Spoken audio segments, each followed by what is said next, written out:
Hello everyone! We are starting the ominous October, finally. Sooner than the September, might I say, so good on me for that. Either way, we are starting with EnnoTana, and the prompt you chose to be first, which was not so cold. What does that mean? You will see. This is part 1 of 2, part 2 coming very soon, probably the day after. This one is also a bit on the milder side, I must say, but hey, it's the beginning. I think I have pretty good prompts for this month, so I hope you are looking forward to that. As always, special thanks to my lovely patrons and all of you who subscribe and watch these videos. You're keeping this channel going and alive. Thank you very much, and I hope you will enjoy. It looks even better than I expected. Tanaka had to agree. He stayed still for a moment or two, just admiring the beautiful log chalet covered in snow that was about to become their retreat place for the next 5 days. It was an unexpected surprise from Enoshita's parents, since the only thing to celebrate was Tanaka's ability to walk properly again. But who was Tanaka to refuse a heartfelt gift? Especially since it had to cost a fortune. And while he was still slightly disappointed they weren't going to celebrate Halloween the traditional way this year, just imagining spending quality time with Enoshita in a luxurious chalet raised his spirits and heart rate. What did we do to deserve this, by the way? Enoshita shrugged and leaned a bit more into Tanaka's embrace. I'm not sure. I guess Mom just wanted to make sure we get a vacation this year when we didn't have a summer one. Yeah, because of me. He yelped when Enoshita elbowed him lightly in the ribs. Stop thinking like that. How? Blaming yourself for being in the hospital over the summer. It wasn't your fault. I mean... No, stop. Even if you were bedridden because of something stupid you did, I wouldn't blame you. And I'm definitely not blaming you for something out of your control. So stop blaming yourself too. Tanaka sighed, but then pressed a light kiss to Enoshita's cheek, staying snuggled for a bit longer before turning back to the chalet. Okay, I'll take your word for it and try. Good. Let's bring the bags inside. Don't carry anything too heavy, okay? And careful on ice. Torn between melting from Enoshita's care for him and guilt for still being the source of worry for his boyfriend, Tanaka kissed him again and headed to their car to take at least the lighter bags out. Good thing we don't have that many. They had a slightly restricted amount of options of what to do since they couldn't go skiing with Tanaka's still not fully healed legs, but given the place had its own spa, he doubted they would get bored anytime soon. It was an ideal place to relax, which was something they both needed. And if Tanaka got the timing right... He carefully checked his backpack and the little box hidden in one of the side pockets, determination filling his heart. What better place there could be for a romantic proposal than a beautiful chalet, surrounded by warmth from the hearth, stars, and fresh, sparkling snow? Ryu, come on. You shouldn't stay in the cold for so long. Smiling, he readjusted the bags in his hands and followed after Enoshita, who in the meantime unlocked the door to their little rented paradise. The inside looked probably even better than the outside, and Tanaka could about melt seeing Enoshita's eyes no less than sparkle as he took in the whole interior. He made a mental note that rustic style was a way to Enoshita's heart back in high school, even though he didn't really know why back then, and Enoshita's parents hit the mark precisely. Pity I didn't think of it sooner on my own. He shrugged. It didn't really matter that much. The important thing was they had a vacation ahead of them. We should take a look at a map if there's any shop nearby. I don't think we took enough food for 5 days. How much do you plan to cook? You're supposed to rest. I'm only planning to cook enough to feed us. All the restaurants around here are going to be expensive as heck. Fine, but you'll let me help. Ryu. Nope, I'm not accepting any protests. Either you let me help, or you let me pay for the ridiculously overpriced sushi and ramen around here. Enoshita opened and closed his mouth without a single word before sighing. Always so stubborn. Tanaka grinned. It's one of my charms, remember? Alright, fine. But if I see you getting tired or wincing, you are sitting down. No arguments allowed. Understood? Understood. That seemed to calm Enoshita down, enough to lure a smile out of him.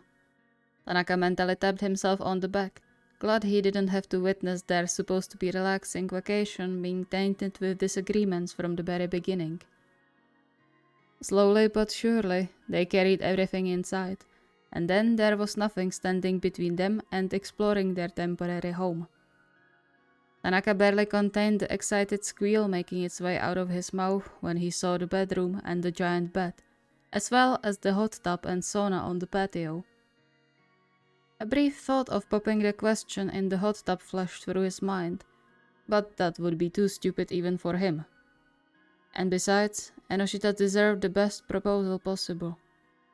And looking at the beautifully decorated space in front of the fireplace, he had a truly perfect place for that. For about the 10th time that day, he silently asked himself if Enoshita was planning to fatten him throughout the vacation. It definitely looked like it based on the amount of food they were now carrying up the hill through the thick blanket of snow. He didn't dare to question Enoshita's decision out loud though, trusting his boyfriend's judgment. And besides, they had a car there. They could always bring the food back home with them with no issue. Still, the walk, albeit short, was starting to be known in his legs. Can we slow down a bit? Enoshita stopped immediately, and Tanaka's heart ached upon seeing the all too familiar guilt flush over his face. Are you tired? Or hurting? Give me the bags, I can carry that. No, it's fine. Nothing horrible. Just give me a bit to catch my breath. Enoshita didn't look convinced, his arms still hovering in the air between them as a wordless request for Tanaka to hand him the groceries. Trying for a reassuring smile, Tanaka gently bumped their shoulders together. He couldn't wait to get rid of the bags, but not by handing them to Enoshita to drag all the way up to the chalet while he pranced along. No can do. It's fine. I'm feeling fine, really. Besides, I have to push myself a bit, don't I? Well, yeah, but in controlled environment, not on an icy road without proper access to a hospital. You are exaggerating. Come on, who do you think? The rest of the sentence turned into a surprised yelp when his foot slid on the ice, sending him hard to the ground. He hissed when a sharp pain shot through his knee, gritting his teeth against the following wave rushing through his thigh. Ryu! Enoshita was by his side in a flash, his rapid breathing creating thin walls of mist between them as he gently cupped Tanaka's face. What hurts? Knee? Sprained ankle? Or... Chica, settle down. I'm fine. That didn't sound like fine.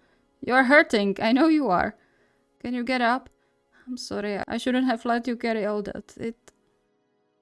Despite the still very much present pain in his whole leg, Tanaka laid his fingers on Enoshita's lips to silence him before kissing him to seal the words completely.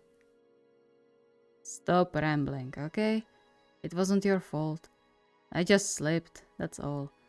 It hurts, but it's going to be fine. You'll see. Enoshita was already opening his mouth to most definitely protest further, but Tanaka didn't let him, stopping the words with another kiss. Enoshita sputtered, his already red cheeks coloring crimson. Are you going to kiss me every time I worry about your health? No, only when you are about to go on a self-deprecating guilty rambling. Because you have no reason for them. Sighing, Enoshita gave up, reaching his arms to Tanaka to help him stand up. Come on, you shouldn't kneel for so long. But be careful, take it slow. Tanaka did as he was told, seeing no reason to stress his boyfriend further. He hissed a few times as his knee moved, and had to suppress a pained grunt when he put more weight on the leg. Enoshita, being the perceptive physician he was, scrunched his brow in worry, positioning himself to Tanaka's side for support. Slowly. Steady yourself before you try to walk. No worries. I have my guardian angel here. His smile fell when he spotted the groceries scattered around in the snow where they spilled when he dropped the bags. I'll get it. You focus on keeping balance, okay? He could definitely imagine spending their vacation in any other way than with his leg raised on an ottoman and an ice pack fastened to his knee. And yet, here he was, sipping on a tea and resting his leg, grumbling under his breath about the unfairness of the situation. Everything was right for a magical proposal. They were warm and comfortable.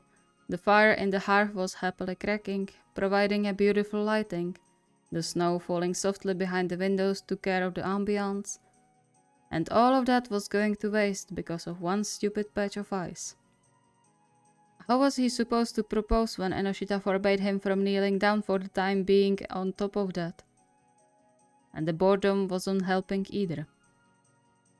Enoshita was cooking dinner for them and had to focus on that instead of paying attention to him. And he had nothing to do other than solve crosswords or watch TV. He wanted to use the vacation to make up for the months of missed physical affection to Enoshita, in all available ways.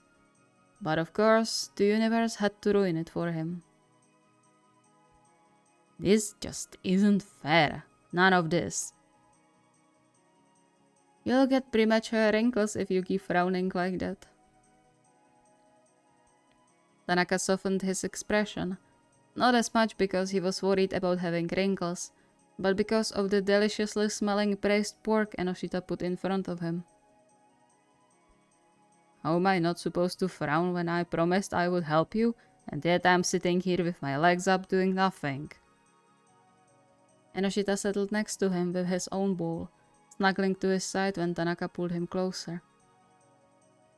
It's just one leg, and that's because you got hurt. So stop with this. I can manage to cook a meal on my own. I don't doubt your skills. I'm just mad because you were supposed to be resting too, and instead you are fussing over me again. Knowing that stung perhaps more than the pain. No matter what he did, he wasn't able to stop forcing Enoshita to take care of him. As if all those months weren't enough. Despite that, or perhaps because of that, he pulled Enoshita even closer to him and under his chin, relishing the feeling of being able to at least hug his boyfriend the way he wanted without any setbacks. He wanted to do more, much more, but for now, this had to be enough. You are thinking too much again. He blinked, finding Enoshita looking at him with the softest look in his eyes he could imagine. And then it hit him. Maybe this was exactly what Enoshita needed after being apart for so long. There was no need to press all the lost affection into a few days, when the important part was that they were together. He smiled, kissing Enoshita's forehead. Do you realize how ironic it is that you are saying that? Enoshita shrugged, and without another word snuggled to Tanaka's side, letting out a pleased sigh. And now I can't eat. Without missing a beat, Enoshita reached up with his chopsticks with a piece of meat, holding it in front of Tanaka's mouth. You can. Oh, how sweet of you, my love. The night was less than ideal, with the pain causing Tanaka to constantly search for better positions while trying not to wake Enoshita up, but the bed was comfortable enough to make up for it. The wind seemed to be blowing harder than in the evening, but otherwise, everything was quiet. No cars behind the window, just the peace and serenity of the mountains. What else was there to wish for? Better sleep, maybe. He huffed quietly when, even on the fourth attempt, he couldn't find a suitable lying position to prevent his knee from throbbing. Fine, I give up. As quietly as he could, he wiggled out of Enoshita's embrace he grasped him into without Tanaka noticing, and slowly limped downstairs where, to his knowledge, they should have their travel medkit with painkillers. He furrowed his brow against the surprising darkness settled in the main area of the chalet, careful where he put his feet. The heck? Why is it so dark in here? He decided against turning on the lights and continued on a bit more carefully than before until he reached the bottom of the stairs. And then he noticed it, the reason for the strange darkness. He rushed to one of the windows to make sure he wasn't dreaming, only to get hit in the face with ice-cold wind and a shower of snow from the raging snowstorm the moment he opened it. But that wasn't the thing that stunned him. Rather, the tall layer of dense snow now piled up to the lower half of the windows, trapping the whole first floor in a firm, cold embrace. Well, shit.